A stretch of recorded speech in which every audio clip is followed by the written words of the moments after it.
الشيطان الرجيم بسم الله الرحمن الرحيم لن تنالوا البر حتى تنفقوا مما تحبون وما تنفقوا من شيء فإن الله به عليم۔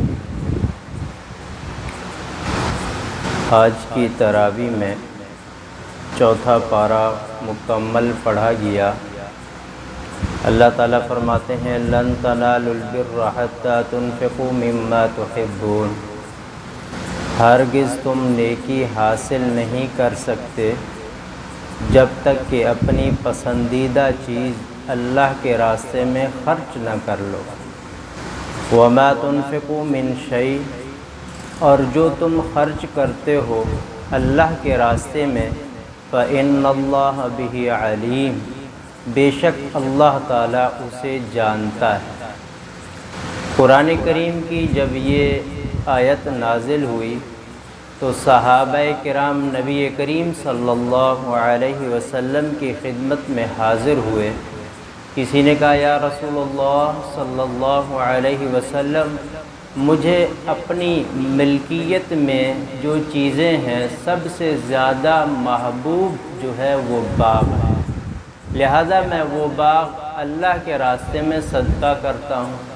کسی نے کہا یا رسول اللہ صلی اللہ علیہ وسلم، مجھے سب سے زیادہ محبوب جو ہے میرا گھوڑا ہے، میں اس کو اللہ کے راستے میں صدقہ کرتا ہوں۔ آج کے دور میں سب سے محبوب چیز کیا ہے کہ جس کو ہم خرچ کریں اللہ کے راستے میں؟ عام طور پر یہ سمجھا جاتا ہے کہ سب سے محبوب چیز مال ہے، مال اللہ کے راستے میں خرچ کر دے۔ یاد رہے یہ کوئی کمال کی بات نہیں ہے، مال کا خرچ کر دینا اللہ کے راستے میں یہ کوئی کمال کی بات نہیں ہے۔ آج کے دور میں بہت سے طبائع ایسے ہیں وہ بے انتہا خرچ کرنے کے لیے تیار ہیں، جہاں انہیں معلوم ہو جاتا ہے کہ یہاں ضرورت ہے تو وہاں پر وہ لاکھوں روپے خرچ کرنے کے لیے تیار ہیں اور کرتے بھی ہیں۔ آج کے دور میں سب سے محبوب چیز ہمارے پاس ہمارا وقت ہے۔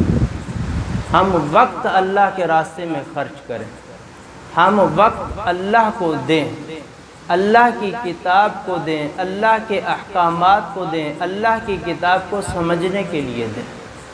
آج یہ ہے کہ ہم لاکھوں روپے خرچ کر دیتے ہیں کہ ہمارے پاس ٹائم نہیں ہے، آپ پکڑیں اور آپ خرچ کریں، یہ کہہ کے چل دیے، پھر پلٹ کے بھی نہیں پوچھا کہ کیا ہوا کیسا ہوا، کہ وقت نہیں ہے، آپ پیسے جتنا چاہیں لے لیں۔ یاد رہے کہ یہاں اللہ تعالیٰ فرماتے ہیں لن تنالوا البر حتى تنفقوا مما تحبون، محبوب چیز آج کے دور میں وقت ہے، اس وقت کو اللہ کے راستے میں خرچ کریں گے تو اس آیت کے مصداق پر پورے اتریں گے۔ اور آگے فرمایا یا ایھا الذین آمنوا اتقوا اللہ حق تقاتہ ولا تموتن الا وانتم مسلمون، اے ایمان والو اللہ سے ڈرو جس طرح کہ اللہ سے ڈرنے کا حق ہے۔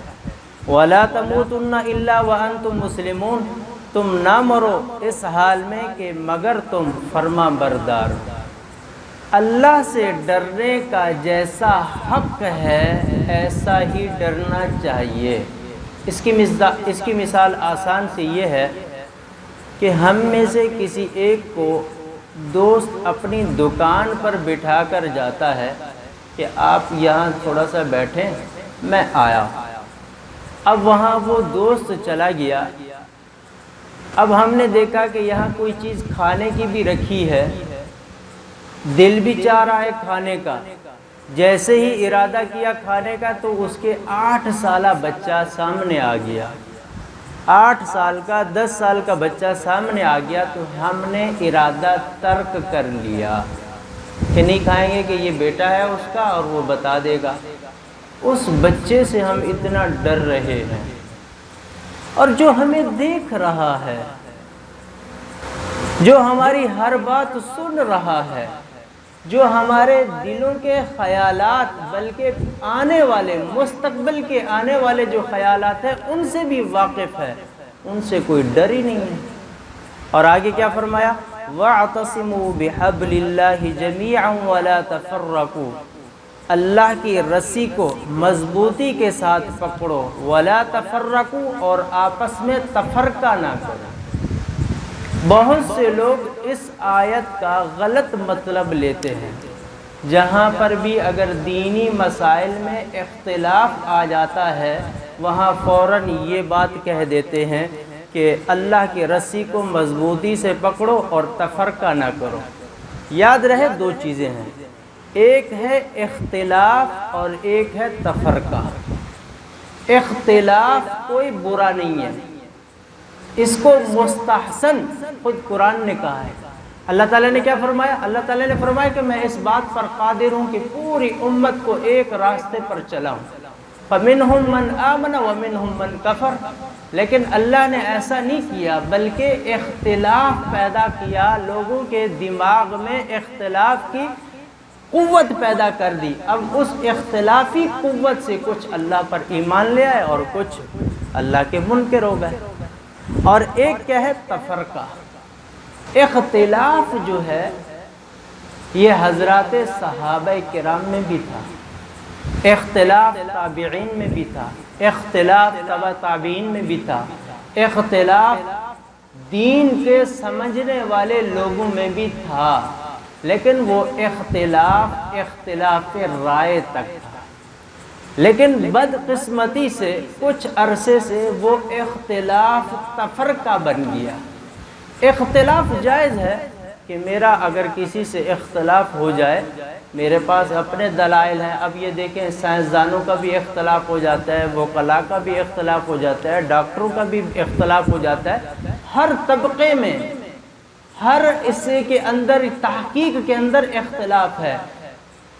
مفتی شفیع عثمانی صاحب رحمۃ اللہ علیہ فرماتے ہیں کہ جس معاشرے میں اختلاف نہ ہو وہ معاشرہ مردہ ہے، وہ ترقی نہیں کر پاتا۔ اختلاف سے ترقیاں ہوتی ہیں، اختلاف سے جب کئی اذہان مختلف بیٹھتے ہیں، نتیجہ نکالتے ہیں، تو کوئی مثبت کی طرف چلا جاتا ہے، کوئی منفی کی طرف چلا جاتا ہے۔ لیکن تفرقہ یہ جائز نہیں ہے۔ اختلاف اور تفرقے میں فرق کیا ہے؟ اختلاف اور تفرقے میں فرق یہ ہے کہ اختلاف کہتے ہیں کہ یہ میری رائے ہے، یہ آپ کی رائے ہے، میں آپ کو بھی اچھا سمجھتا ہوں، آپ مخلص ہیں، آپ مجھے بھی اچھا سمجھیں کہ میں بھی اپنے کام کے اندر مخلص ہوں۔ جیسے کہ مثال کے طور پر امام شافعی رحمۃ اللہ علیہ، امام مالک رحمۃ اللہ علیہ، امام اعظم ابو حنیفہ رحمۃ اللہ علیہ کے اختلاف تو ہم سب کو معلوم ہے، لیکن وہ اختلاف تھا، تفرقہ نہیں تھا۔ آپس میں ادب و احترام ایک دوسرے کا کرتے تھے۔ آج تفرقہ آ گیا ہے۔ تفرقہ کیا مطلب؟ کہ میں ہی جنتی ہوں، باقی سب جہنمی ہیں، میں ہی قرآن اور حدیث کو سمجھنے والا ہوں، باقی سب قرآن اور حدیث سے ہٹ کر ہیں۔ جو میرے ہاں میں ہاں ملائے گا وہی قرآن اور حدیث پر کامل اور مکمل ہوگا، جو میرے ہاں میں ہاں نہیں ملائے گا وہ قرآن اور حدیث سے جو ہے دور ہوگا۔ یہ ہے تفرقہ۔ اسی سے لڑائیاں پیدا ہوتی ہیں، اسی سے فتوے بازی ہوتی ہے، اسی سے بغض، عناد، اور اسی سے جو ہے مسجدیں بٹ جاتی ہیں۔ اختلاف اپنی جگہ پر اچھا ہے۔ نبی کریم صلی اللہ علیہ وسلم نے فرمایا اختلاف امتی رحمت، کہ میری امت کا جو اختلاف ہے یہ ان کے لیے رحمت ہے۔ تفرقہ کے بارے میں فرمایا کہ تفرقہ نہ کرو۔ کل کو جو ہمیں کہتے تھے کہ یہ مولوی حضرات یہ تفرقہ بازی کرتے ہیں، ایک دوسرے پر طعن و تشنیع کرتے ہیں، ایک دوسرے پر فتویٰ لگاتے ہیں، آج ذرا ان کی ہسٹری بھی تو دیکھ لیں۔ کل جو ہمیں طعنہ دیتے تھے، آج ذرا ان کی تقریریں سن لیں، ان محققین کی، ان دانشوروں کے کہ جن کو پوری قوم متفق اپنا لیڈر بناتی ہے، ان کے ذرا بیانات تو سنیں۔ ایسے ایسے کلمات کہ سنتے ہوئے بھی انسان شرما جاتا ہے۔ یہ کیا ہے؟ تفرقہ ہے۔ یہ کمزور کر دینے والی بات ہے، یہ امت کو پارا پارا کرنے والی بات ہے۔ باقی اختلاف اپنی جگہ پر، باپ بیٹے کا بھی اختلاف ہو جاتا ہے بھائی، باپ بیٹے کا، ماں بیٹی کا اختلاف گھر میں ہو جاتا ہے، تو وہ اختلاف رہتا ہے، تفرقہ نہیں رہتا۔ جب تک اختلاف ہے تو باعث رحمت ہے، اس اختلاف کو ہم نے تفرقہ بنا لیا تو عذاب میں مبتلا ہو جائیں گے۔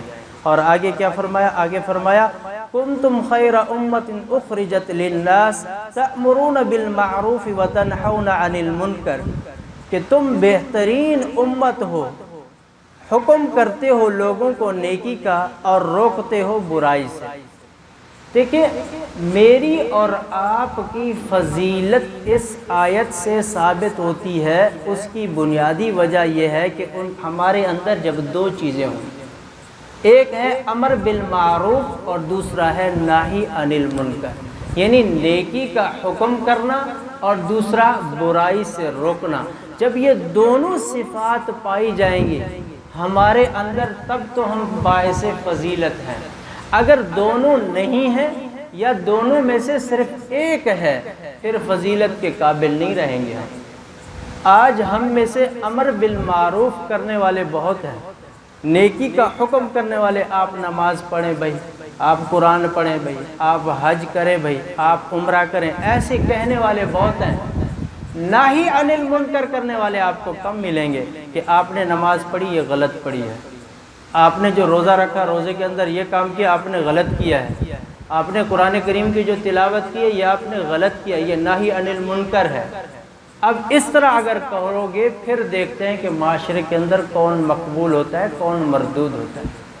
آج امر بالمعروف سے کہتے ہیں کہ ہم داعی بن گئے، کہ یہ وہ شخص ہے کہ جس کو اپنے بھی مانتے ہیں پرائے بھی مانتے ہیں۔ وہ کیوں نہ مانیں کہ انہوں نے امر بالمعروف کیا ہوا ہے، نہی عن المنکر کریں گے تو پتہ چلے گا۔ دیکھیں دو چیزیں ہیں، ایک ہے دین کی اشاعت اور ایک ہے دین کی حفاظت۔ دین کی اشاعت ہے دین پھیلائیں، آپ دوسروں تک پہنچائیں، اور دین کی حفاظت یہ ہے کہ جہاں جہاں آپ نے دین پھیلایا اگر انہوں نے اس طریقے سے نہیں لیا جس طریقے سے آپ نے بتایا، انہوں نے اس پر عمل نہیں کیا جیسا کہ قرآن اور حدیث میں ہے، آپ نے اس کو روک ٹوکا، آپ نے اس کو روکا، منع کیا، یہ ہے دین کی حفاظت۔ دین کی اشاعت یہ کوئی کمال نہیں ہے، دین کی حفاظت کرنا یہ کمال ہے۔